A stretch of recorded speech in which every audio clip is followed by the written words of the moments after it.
L'analyse des pratiques professionnelles et d'accompagnement répond à un besoin pour les inspecteurs, en ce sens qu'ils ont besoin de formation continue, ne serait-ce que dans un monde, un système qui sont en perpétuel mouvement, et ensuite dans un besoin d'efficacité, parce que de par leur rôle, ils sont amenés à s'interroger sur l'efficacité même de leurs actions et de leur posture.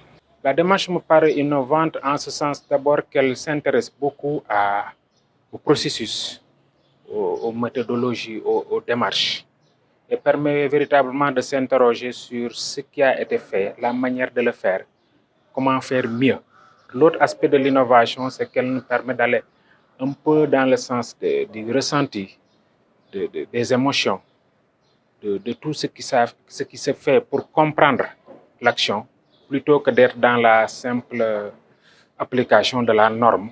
Comme premier résultat, j'ai senti une amélioration de l'écoute, de mon écoute déjà en tant qu'acteur, parce que ça me permet d'entendre peut-être des choses qu'on me disait mais que je n'entendais pas forcément.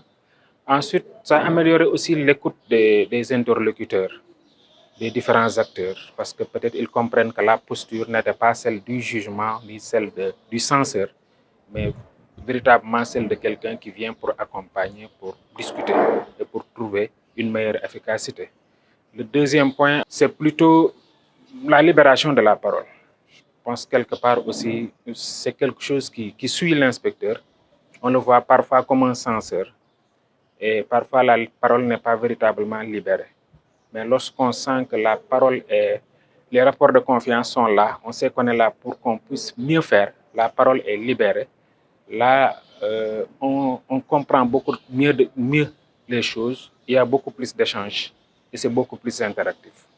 Nous souhaiterions que cette démarche soit utilisée dans le futur, dans les institutions, que ce soit l'école, que ce soit l'inspection, que ce soit même les ministères, certaines directions, mais aussi entre les différentes institutions, ce qui permettra quelque part de mettre les acteurs ensemble et de permettre à chacun de comprendre les contraintes, les opportunités et un peu les schémas explicatifs de l'autre.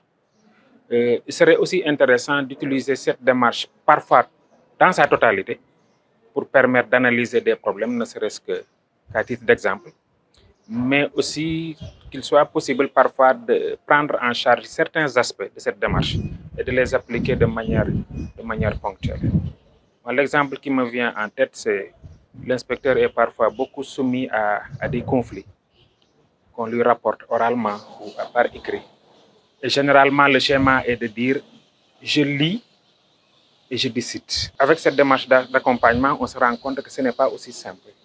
Après la lecture, c'est peut-être un petit recul, plus les informations qu'il faut demander de manière complémentaire, plus les échanges, plus les interactions, et peut-être même le ressenti propre. Et tout cela nous permet de dire que généralement, ça permet d'aboutir à un résultat plus probant et à une efficacité de la solution meilleure que celle d'avant.